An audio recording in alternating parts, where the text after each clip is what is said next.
All right, welcome back, everybody. 9:37 p.m. Central Time, Thursday, August 28th. We got some big news to discuss. As you can see by my headwear this evening, uh, Micah Parsons is now a member of my Green Bay Packers. So, I want to talk about the deal itself first, before I get into how this impacts the league, both teams, and whatever else. Um, This is a deal that I really didn't think was gonna happen. I literally like, James and I had been texting because the buzz for this started really on Monday night. I was laying in bed late Monday night, if I remember correctly, and I remember seeing some buzz in Green Bay beat writer circles about some Michael Parsons buzz, like, "Hey, there could be something here." And I remember at one point, someone, who may have connections saying, "Hey, I think there's some real buzz here. Like, they're definitely interested." And I was kind of like, "Well, no shit. It's a top five edge rusher in the game. Of course they're going to be interested." And I've been down this road before with Green Bay, especially under Brian Gutekunst. I'm not criticizing him, but there's always been the joke. We were in the conversation or whatever. Packers fans will know what I'm talking about. There's always that joke in the Packers fan base of they were in the conversation for a really good player via trade and they didn't do it, didn't pull the trigger. So I was skeptical about this. And then I saw someone say that, um, hang on, I'm going to check my audio real quick. I know that this is bad for the podcast. Yeah, we're good. Um, and then I heard somebody say that the odds had shifted drastically because when the odds opened up for where Micah Parsons was gonna play this season or where he was gonna be potentially dealt, Packers opened up at, like, plus 4,100, and then it shifted to, I think as of last night, plus 500. And I texted James this morning, and he was like, "Holy shit, like, this might actually happen." I think even some people had him at plus 400. And I was still I actually texted James. So, let me pull it up here. I texted him let me pull up the text. We've been texting a lot today. I said I was gonna podcast. He didn't seem too interested. I texted him at 9:48 p.m. or a.m. Sorry, it's been 12 hours of if you can see our text exchanges. Micah fixes all, and I say, bottom line, roughly, this deal ain't getting done, LOL. And he says, probably not. So that was at 9:48 a.m. And then now here we are 12 hours later, and the deal has been done for about 5 hours. Anyway, I didn't think this was going to happen. Players of Micah Parsons' caliber just don't get moved. I can remember at one point James texted me this offseason saying Green Bay needs to trade for TJ Watt. And I said verbatim something along the lines of, "Yeah, let's resurrect Reggie White while we're at it." Because these moves just don't happen. A premium player at a premium position, especially a dude in his prime like Micah Parsons, these deals just don't get done. I assumed Dallas would throw money at him, similar to what the Haslams did with Miles Garrett, the Raiders did with Max Crosby. Throw a few $100 million at him, he'll shut up, he'll play, and you can go on about your business and start the season. But I will say this felt a little different from those. Um, and then the longer it dragged on, the more it seemed like there was a lot of animosity between the two sides. And then now here we are. So I want to talk about the Packers first. The terms of the deal are 2 first-round picks and Kenny Clark. Now, so anyway, so I'm going back to my conversation with James this morning. He asked me when we were on the subject of trading for Micah Parsons, he asked me, "What would you be willing to give up?" And I'm new to this. In my entire time as a Green Bay Packers fan, I can count on one hand the amount of times that they've acquired a player via trade, probably. Um, I was like, I don't know, this is new to me. I would assume 2 firsts would be the starting point, and I said, I would assume a player And I was like, I really don't want to give up a player, but I think that's likely. Because I don't think Green Bay would be willing to part ways with too many picks if they were even willing to part way with, 2 first round picks. I didn't think they'd give up a slew of draft picks. That's just not Green Bay's style. And you can criticize them for it, but it's worked for them. That's why they're in the playoffs every single year. They do a really good job of drafting and developing and hoarding draft picks because of that. Um, so I didn't think they'd give up too many assets. And all in all, the deal was 2 firsts and a player, and I remember seeing when I saw the player, I was like, "Oh, shit. Please don't tell me it's someone good," and I was praying it wasn't Rashawn Gary, because that's who I wanted to keep, although, at the same time, I said that's probably the most likely player to be traded, and it ended up not being Rashawn Gary. It ended up being Kenny Clark, and I love Kenny Clark, I really do, but I'm willing to part ways with him for Micah Parsons. So I wanna talk about Green Bay now, and before I do, let me just check my audio, and it is still working, cool. The headset's getting in the way, or headwear is getting in the way with this podcast. Um, so for the Packers, losing Kenny Clark is less than ideal, and 2 first round picks. That sucks. I'm not used to losing draft picks, but I always thought, like, if there was a move on the table and Green Bay did give up, premium draft capital, which they did here, um, that I probably wouldn't care. And for the most part, I don't. I don't even care about the money that Micah Parsons is making, although it is quite a jump. Like, they really did reset the market. I thought it was just a little bit higher. It's kind of a lot higher than some of the other players that I've mentioned, Myles Garrett, Max Crosby, TJ Watt, who have received big contracts this offseason. But it did kind of reset the market. It's not a huge bump. It's only like $6 million more than some of those other guys, but it's not backbreaking. But it is like, oh, you know, this resets the market. Um, and I forgot where I was going with that. So Michael Parsons, what do they do with him? I mean, I think that this puts them, I think, third at worst in the NFC. I thought they were kind of fifth, or I thought they were fourth or fifth in the NFC. And, because I would have gone with the Eagles, the Lions, maybe the Rams were better than the Packers. I wouldn't have put the Commanders ahead of the Packers even before this deal. I'm not quite as high on the Commanders. And James and I are going to try to do a predictions podcast either this weekend or sometime next week before I leave the country. Um, but I think this puts them third. In terms of roster, I think this is the third best roster now in the NFC. And then I also think that they are this, not that this is their year, but I think they're catching a lot of teams at the right time this year. The Lions, while a better roster, are breaking in 2 new coordinators and have lost, had a lot of, not turnover, but just changes this offseason. The Eagles could be complacent after winning the Super Bowl. I don't know. Um, and yeah, I think they're better than the rest of the NFC. I think they're better than the Rams now. I thought the argument was there already, but I think it's definitively so now. And I thought they were better than the Commanders. And yeah, I they get the Eagles at home this year. They play the Lions twice, obviously one of them at home.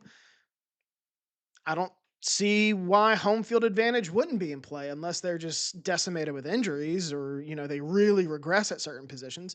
But the opportunity is there for this team to now, I think. I don't know. I'm still not quite ready to say that they're in the Super Bowl bubble, but they're pretty damn close. The opportunity is there. It really all rests on Jordan Love now. He has the keys to the franchise. They went out and got a player that they just making a move they just don't make. They typically do not make. I know that they have made splashes in the past, but Reggie White was a free agent. Charles Woodson was a free agent. Julius Peppers was a free agent. Clay Matthews was draft and develop. They did go get Xavier McKinney, free agent. They did spend money in free agency. I always reference when they got the Smiths,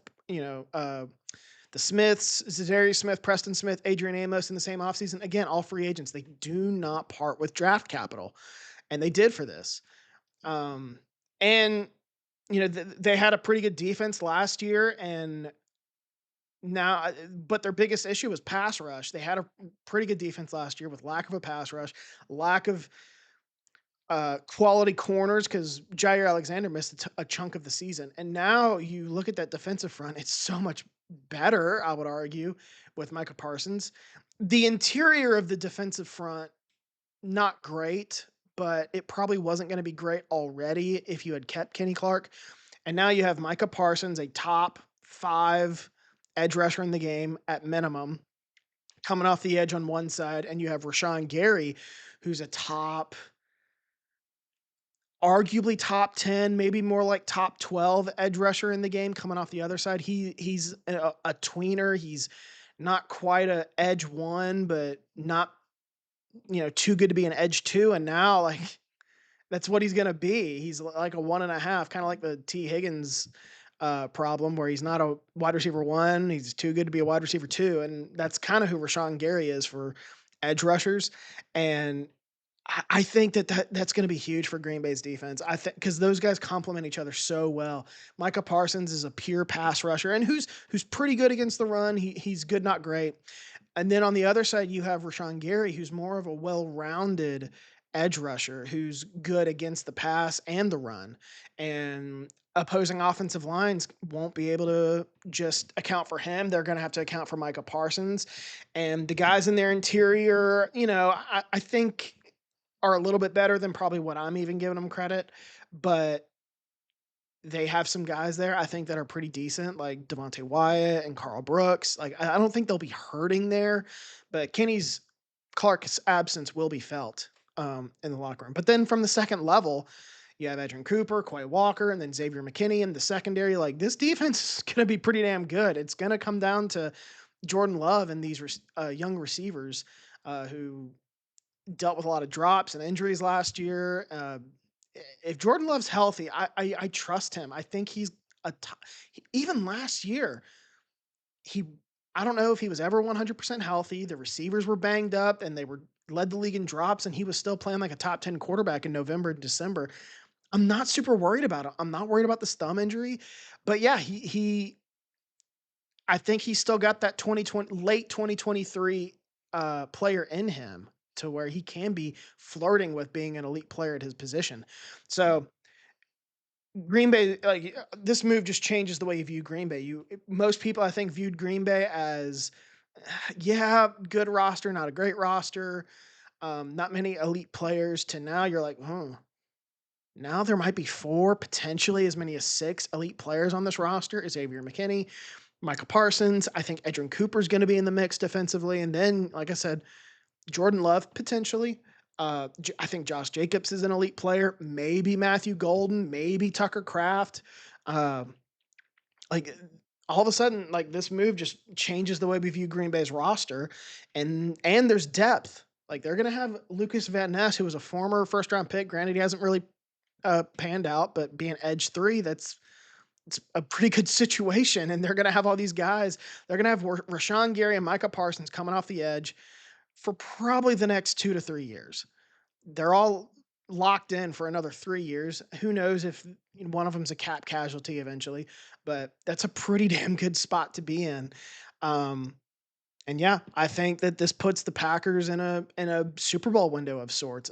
We'll see on if they're officially in the Super Bowl bubble, but they clearly think that they have a team that can make a run, and I think this move puts them there. So great move for the Packers. Not one they usually make. And another thing I want to talk about is their run now. Mark Murphy is done. He retired, and we're in the Ed Policy era now. Who's been in the building uh, for the last decade plus under Mark Murphy. He had a hand in hiring Lafleur. He had a hand in hiring Brian Gutekunst. He clearly wanted to make a big splash in his first year, and now they've done it.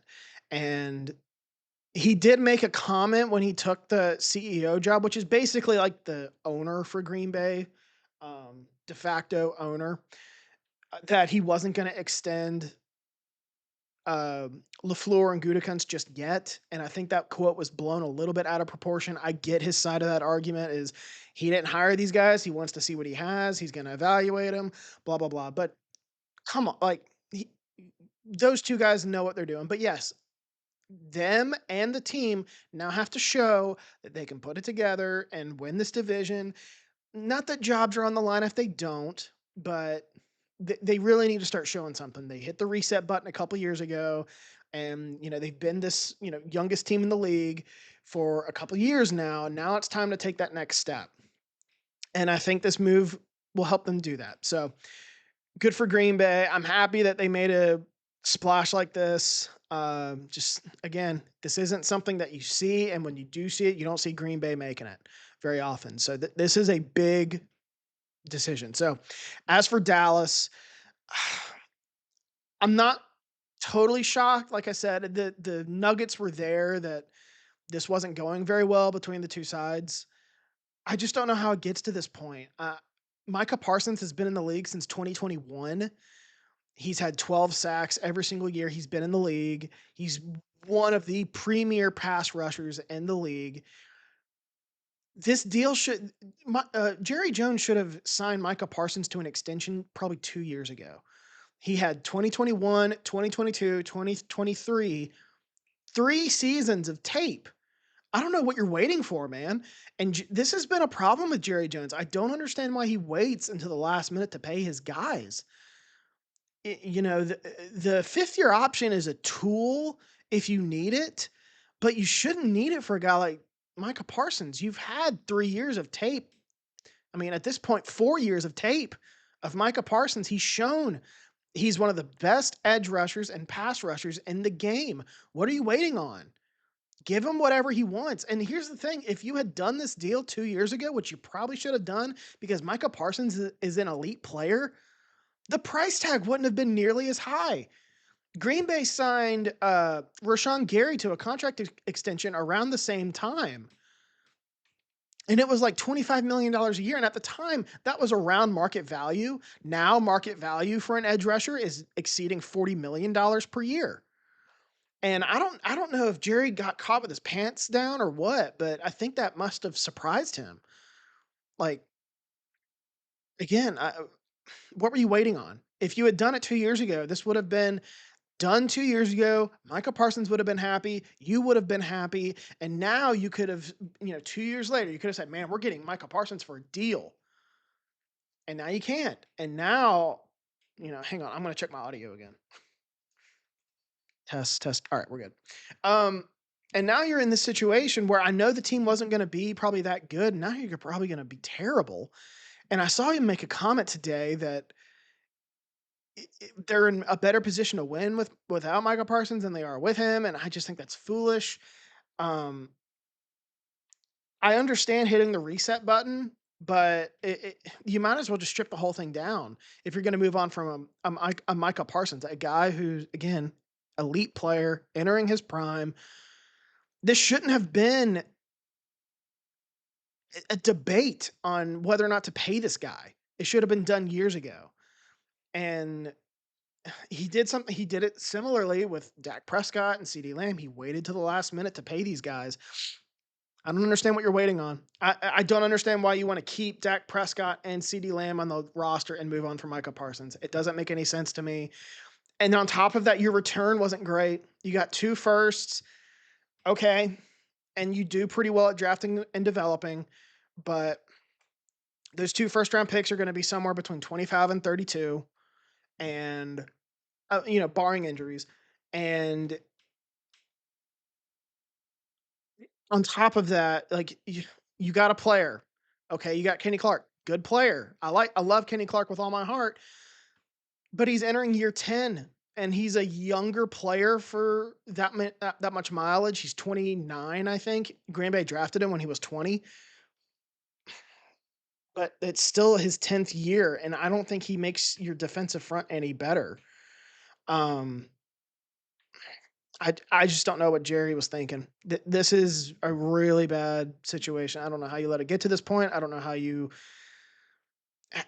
strain the relationship this poorly to where Micah Parsons just wants out. Everyone should want to play for the Dallas Cowboys, and I don't know what's going on. And then on top of that, you send him to a team not just in your own conference, but a team that has embarrassed you for the last 10 to 15 years. Now, not to the level of like the Eagles or, you know, one of the other teams in the NFC, the Niners, but the Packers have had the Cowboys number since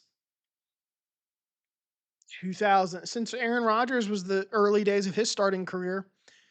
I can't think of very many instances where the Packers have lost to the Cowboys since 2010, 2009, 2010.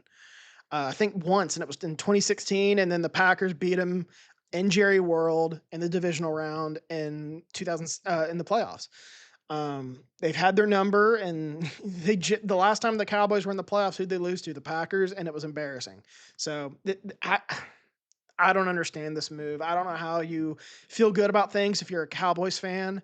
I think Jerry's lost his marbles. I mean, this just doesn't make sense. You don't move on from a player like Micah Parsons. You just don't. And if you're going to just strip the whole thing down, I just don't think he wants to do that. Does that make any sense for anyone? So that's my thoughts. I think this puts the Cowboys. I think with the Packers, I think they're a Super Bowl contender or borderline Super Bowl contender. We'll see if they're really in that Super Bowl bubble.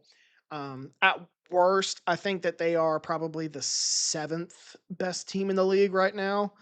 I originally would have had them at like 9 or 10, so I think this bumps them up to seven, potentially get higher.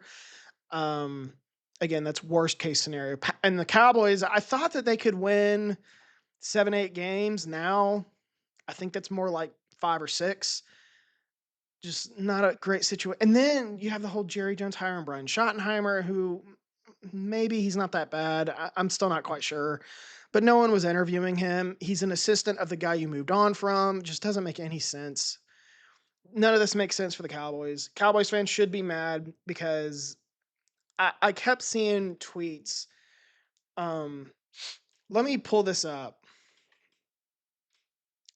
The Green Bay Packers gave up. Right, the Packers acquired Micah Parsons for less draft capital than what these players went for. Laramie Tunsil, Jamal Adams, Khalil Mack, Deshaun Watson, Jay Cutler, Ricky Williams. That's pretty incredible. And then there was another one that I saw just now. I might have sent it to James. Yeah, the 49ers gave up more draft capital for Trey Lance than the Packers gave up to trade for Micah Parsons. I mean, this is insane. It's I don't feel like I'm not regretting this. This is highway robbery. I actually said at one point today, I think the Packers got away with elder abuse. Um, but yeah, I think that's where things are. I'll go ahead and preview. Just let me check the audio. Double check the audio again. Is it still on? Yep, we're still going good. Y'all, when y'all listen to this, y'all are gonna think I'm foolish for checking that, but I'm dead serious. I've recorded this 3 times. This is my third time recording this podcast. I've had audio issues. I've had all a few different issues today, and I had to pack. I'm going out of town starting tomorrow, and I was just like, I after the second time didn't go through, I was like, dude, I gotta pack. If I get the podcast, then I'll podcast. But and here we are. So I'm gonna preview these college football picks for this weekend. So Nebraska, Cincinnati are playing right now, and Nebraska, I believe, is winning. I picked Nebraska to win. Um, so if they pull it off, I'll be off to a good start. So Friday, Auburn at Baylor. Auburn is a 2.5 point favorite. I actually took the upset here. I'm going with Baylor. Don't know what to expect from Auburn. Hugh Freeze is in year 3. He has had back-to-back, I think, losing seasons at Auburn. Now they've made some huge splashes in the transfer portal. I just don't know what to expect from Auburn. Um, Baylor is, I think, one of the more underrated teams in the country. I think they're one of the more underrated teams in the Big 12. They are returning a lot of production from a team that won 8 games and got hot at the end of the year, won 6 of their last 7, went toe to toe, kind of with LSU in the bowl game. I think Baylor's better than people think. So I think they're going to have this game circled. Not super confident in it, but I am going with Baylor. Georgia Tech at Colorado. Hang on, I'm gonna get a drink of water. Um, Georgia Tech at Colorado. Georgia Tech is a 4.5 point favorite. Going to altitude worries me a little bit, but I think Georgia Tech has the makeup to win this game. So the Yellow Jackets, while they didn't have a great 2024 campaign, they finished 7-6, but they had an identity. They ran the ball. They have a good quarterback. Brent Key's done a great job there as head coach. I think that they have what it takes to win this game. I think they're going to lean on their run game. And Colorado's defense under Deion Sanders has been hit or miss, especially against the run. I think Georgia Tech's going to be able to just lean on its run game, wear down Colorado over the course of the game. And Colorado is also breaking in some new pieces, definitely a new quarterback. So I think Georgia Tech's catching this game at the right time. Gosh, throat.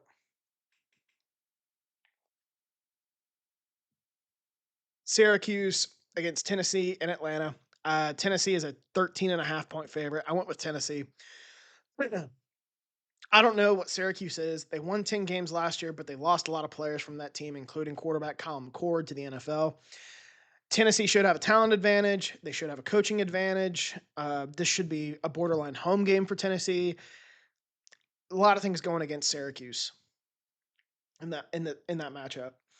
Uh, Alabama at Florida State. Bama right now is a 13.5 point favorite. Uh, I don't know what to expect from Florida State. I assume they're going to be a lot better after a 2-10 campaign last year.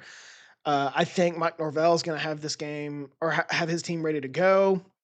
Tough place to play, but I just don't know what to expect from Florida State. And Alabama, I think Kalen DeBoer is a better coach. I think Alabama has better talent. I think they're going to be hungry after a kind of disappointing 2024. Um, yeah, I'm going with Alabama, and I'm pretty confident in that. All right, LSU at Clemson. Clemson is a 3.5 point favorite. Um, this one I'm not really that confident in, but I'm going with Clemson. LSU um, is winless in week one under Brian Kelly. They have been terrible defensively under Brian Kelly, and they're shuffling some pieces around on their offensive line. Clemson, this is probably Dabo's most talented team since Trevor Lawrence was there. They have some dudes defensively. Cade Klubnik's a really good quarterback. I'm going with Clemson. Almost said going with the Tigers, but that wouldn't make sense because both of these teams are named after Tigers. I will take Clemson to win this game. Uh, Cal at Oregon State. Oregon State is a 2.5 point favorite. Don't know what to expect of either of these teams. Um, I'm going with Oregon State though. They have a good run game. Corvallis can be a tricky place to play, and they made a big splash in the transfer portal getting Malik Murphy, quarterback. I think they're going to be a lot better. Cal, don't know what they have offensively, and they've struggled defensively in true road games under Justin Wilcox. I like the Beavers. Utah at UCLA. Right now, Utah is a 5.5 point favorite. I'm going with Utah. I think that's a fair line. I don't know what to expect from UCLA, even after getting Nico. I'm not even going to try to pronounce his last name from Tennessee. In the transfer portal, I think Utah has been overlooked this offseason because they disappointed in 2024. And I think people have forgotten what kind of a program they have. I think they've forgotten how good of a coach Kyle Whittingham is. Utah is probably going to have one of the better offensive lines in the country. I think they've made a good addition at the quarterback position. They're always pretty good defensively. Yeah, I think Utah's going to, and then I think there's going to be some bad blood between these teams because of the demise of the Pac 12.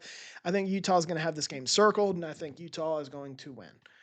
Uh, Sunday, Virginia Tech and South Carolina and Atlanta. I don't know what to make of Virginia Tech, so I'm going with South Carolina. I think South Carolina is just in a better spot as a program. They have a talent advantage. They have a quarterback advantage. I think everyone's going to know Lenore Seller's name by the end of the season, possibly even be an early first-round draft pick next year. Virginia Tech, I don't know what kind of a coach Brent Pry is. I don't know what kind of a team the Hokies are. They're also breaking in two new coordinators, so I think they might be out of sorts on both sides of the ball. I think South Carolina is just a better team, better program right now, and I think that they get it done. Um, Notre Dame at Miami. The closer we get to this game, the less confident I am in my pick, but I am going to go with Notre Dame. No, I am hesitant to pick northern teams to go south into hot, humid environments. I don't think people realize what humidity is until they get down south. But I will say this: Notre Dame did do that last year. They went from South Bend to College Station, Texas, and trust me, it gets hot and humid down here in Southeast Texas. Um, Now, granted, College Station isn't really Southeast Texas, but it's close enough. Um, and Notre Dame won and won pretty convincingly. So I think Notre Dame, uh, and then Notre Dame obviously went on to has been an ascending team under Marcus Freeman. Hang on, I got a message here. All right, ignore it. They've been an ascending program under Marcus Freeman, and uh, making it to the national championship last year. I think they're going to pick up right where they left off and win this game. I also think Notre Dame's defense, which has some dudes in the secondary, could make things difficult for Carson Beck, who is now at Miami. Monday night game. This has coaching mismatch written all over it, but I'm actually going to go against it. So I just don't know what to make of Bill Belichick at the collegiate level. He's never coached at the collegiate level. I don't know what to expect, man. I think North Carolina is a huge unknown, and I think TCU, like Baylor, is one of the more underrated teams in the country.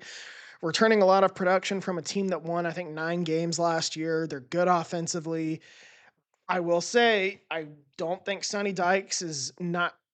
I just don't think Sonny Dykes is nearly as good of a head coach as Bill Belichick, but he's been at least Sonny Dykes has been in the collegiate level his entire career. I don't know what to expect from Bill Belichick. So I'm going to go with TCU. I think North Carolina is going to have its hands full defending TCU and keeping up with it on the scoreboard.